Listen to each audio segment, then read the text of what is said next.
Good evening. I'm really sorry they made you stand up. I don't see why they're doing that. I used to do that to students when I was a teacher, but no longer. But thank you very much, Lloyd. Homeboy from Cape Town. Always listen to you. Good, fantastic. Really a pleasure to be here. I'd like to thank the organizers for having invited me to be a speaker at this awards ceremony. I've been wondering how come I was invited here. It's most unusual to invite ministers of science and technology to a business award evenings. And so I thought probably when I read the letter of invitation and I saw the name Oliver, I thought, Ngama comrades. I thought of Oa Tambo. So I hope that even in these difficult times, that there are some comrades here. It's indeed inspiring to be in the presence of African innovators and entrepreneurs who can, and I believe must assist in solving our socioeconomic problems, both in South Africa as well as on the African continent. It's also encouraging to be able to convey to you very, very honestly that there are disciplines in science and technology in which South Africa is world class. Many of you probably don't know this because I'm sure you give very rare attention to whether we have competence in science and technology, but I assure you there are areas in which we are doing really well and we match side by side with the best in the world. But let me also say that our country, and indeed our continent Africa, are faced with many, many difficult challenges. We have to, as Africans, develop solutions to address our own unique challenges while at the same time positioning ourselves to compete globally with the rest of the world. I'm one of those people who do not believe that we must constantly look to others for solutions. I firmly believe that we can devise our own responses and that we can resolve our problems. But to do that, I believe we must have belief in ourselves. I believe that we need, in our country and on the continent, to work hard at fostering a culture of innovation, a culture of leadership, a culture of entrepreneurship, particularly among our young people.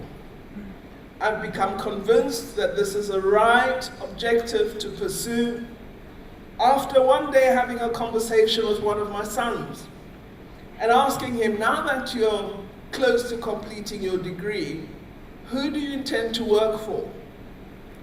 And this young boy turned to me in horror and he said, me, mommy? Work for somebody? Never. I'm going to work for myself. Well, I can assure you, as a mother, I was absolutely horrified because I thought, oh, this child will never leave this house. I was absolutely wrong. We have a wonderful advantage as South Africa. Over half the population in our country is under 25 years of age. We need to imbue this part of our population with the belief that they have the intellectual capacity to provide solutions and to be leaders. We have unprecedented growth in many, many exciting sectors. In particular, mobile and information communication technology offer real opportunities. There's never been a better time in history for Africans, particularly for our young people, to develop new approaches that can address our many multifaceted challenges. Our department, Science and Technology, has recognized the importance of public-private partnerships in our national innovation system. These partnerships enhance our capacity to provide innovative solutions to the most pressing social challenges facing our country and continent, such as unemployment, poverty, and the scourge of diseases such as HIV and AIDS, tuberculosis, diabetes, and malaria. My task this evening does not allow me to give you a full flood of some of the work that we're doing in these areas. But if I intrigue you this evening, I invite you to my budget speech next week, where I will give you the detail. Please allow me then to briefly share with you some of the key milestones in our approach to innovation in South Africa. As you are all aware, our country adopted the National Development Plan Vision 2030 in 2012. This very comprehensive plan recognizes science, technology, and innovation as central to our efforts to achieve higher economic growth rates and ultimately to improve the lives of our citizens. It seeks to ensure that South Africa's public policy fosters socio-economic growth and industry science linkages through increased investments in research, human capital development, intellectual property protection, and trade in high technology industries. These objectives, the policy states, are to be achieved as part of the country's transformation to a knowledge-based economy. This is what we are trying to create, an economy based on knowledge, characterized by an enabling environment in which the production, exploitation, and dissemination of knowledge play an increased role in enhancing productivity and driving growth and development. I must say we are a little concerned at the degree to which few of our industries make use of knowledge workers. We are finding that when we do surveys of industries in South Africa, medium-sized and even some of our large corporates do not employ a single postgraduate researcher. Our PhDs and our masters are not finding traction in business. Who develops the new ideas? Who leads your innovation if you do not use knowledge workers? So it's absolutely imperative that we begin to integrate researchers into our businesses. Our strategy documents have identified the existence of what has been called in other societies the innovation chasm. We've recommended and have actually done work to establish an agency that would bridge this chasm and support the commercialization of research. We created an agency called the Technology Innovation Agency, or TIA, to play this role in our society.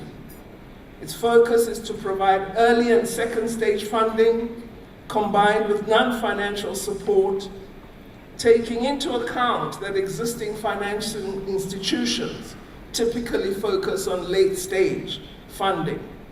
We found that organizations such as the IDC and the Southern African Development Bank tend to want to invest in initiatives that are close to maturity. And so you find those innovators that are at the early stages of innovation do not receive funding, do not receive executive support, and a lot of really excellent ideas are lost to South Africa. So our TIA has begun to close that gap. And if you really are interested in beginning to have a business that generates significant resources, I would suggest you become a venture capital company interested in investing in innovation.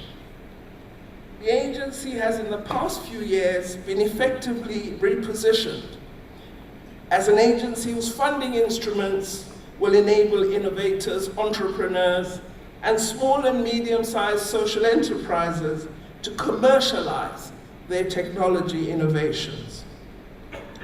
Now, supporting technology innovation is an inherently high-risk activity and therefore requires a clearly defined and structured approach.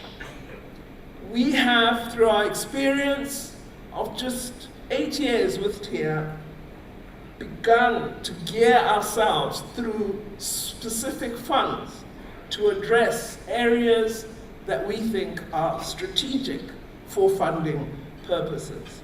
We've created a number of instruments, such as the Seed Fund, which is aimed at assisting universities, in particular in bridging finance requirements to translate research outputs into fundable ideas for commercialization.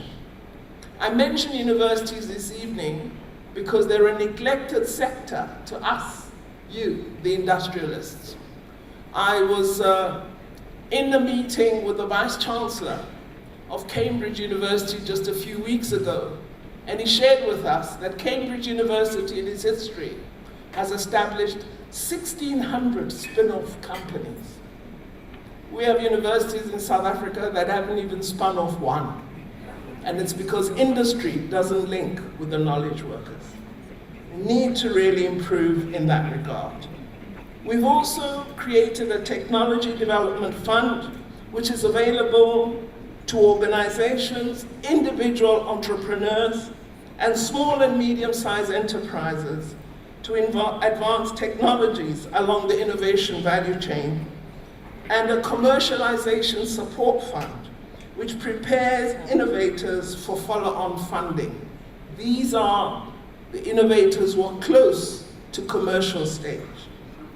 Since 2010, since we established these funds, TIA has supported more than 8,130 small and medium-sized enterprises by helping them to accelerate innovation through technology development. The impact of the support to SMEs has resulted in significant improvements in technical skills, product quality, productivity, cost savings, technology utilization, and energy efficiency. And most important of all, has resulted in increased employment creation, a task all of us need to address. I think I must also assure you that one of the things we've had to do is address the question of intellectual property, because you cannot proceed successfully with innovation if your intellectual property is not sufficiently protected. So we've developed enabling policy as well as a very good statutory framework, which does provide protection for publicly financed research in South Africa. We've done this because for many, many years, we were investing in research institutions, and persons working within them would discover a product that has a strong potential for commercialization. Off they would dash to the United Kingdom or to the United States, participate in a conference, someone hears this clever idea, patents that product in their country and prevents us from patenting in South Africa. So we had to develop research to assist us, a legislation rather, to assist us to manage innovative products from publicly financed research. Through this act, we've created the National Intellectual Property Management Office, which has helped to create capacity in our higher education institutions to support researchers with all the legal steps of patenting and protecting the intellectual property from their work. We also have provided clarity on management of revenue and benefit sharing, which comes from commercialization of IP. We believe that technology and innovation have the greatest economic promise for South Africa and Africa. We believe through investing in human capital, we'll be able to develop new products and establish new enterprises which can grow our economy and address our challenges of poverty, inequality, and unemployment. we can also move innovation from the national stage to cities and towns, as well as villages, just as Tshwane has done with its Wi-Fi free initiative. At the national level, we encourage local and regional innovation systems. We encourage a system that connects local government, big business, startup entrepreneurs, venture capital, research organizations, and higher education institutions. Interventions such as the Innovation Hub in Tshwane or the Cape Information Technology Initiative in Cape Town are different ways of approaching the challenge of building such systems. We've also begun to support the creation of regional innovation hubs. The first pilot forum has been launched in the Eastern Cape Province, and we are now planning another right here in Gauteng. The task of these fora is to link role players together to ensure that there is less duplication of activities and that they drive strategic projects as a local science or research park. I must emphasize at this point that we have well-established innovation systems in Gauteng, in the Western Cape, and the beginnings in KwaZulu-Natal. But unfortunately, innovation systems are largely absent from the other 6 provinces in our country. I heard that Mpumalanga colleagues are here. I hope they take this to heart. We're trying to work with the other provinces to see if we can change this. And I hope that the award winners of tonight can help us to change this particular feature of our society.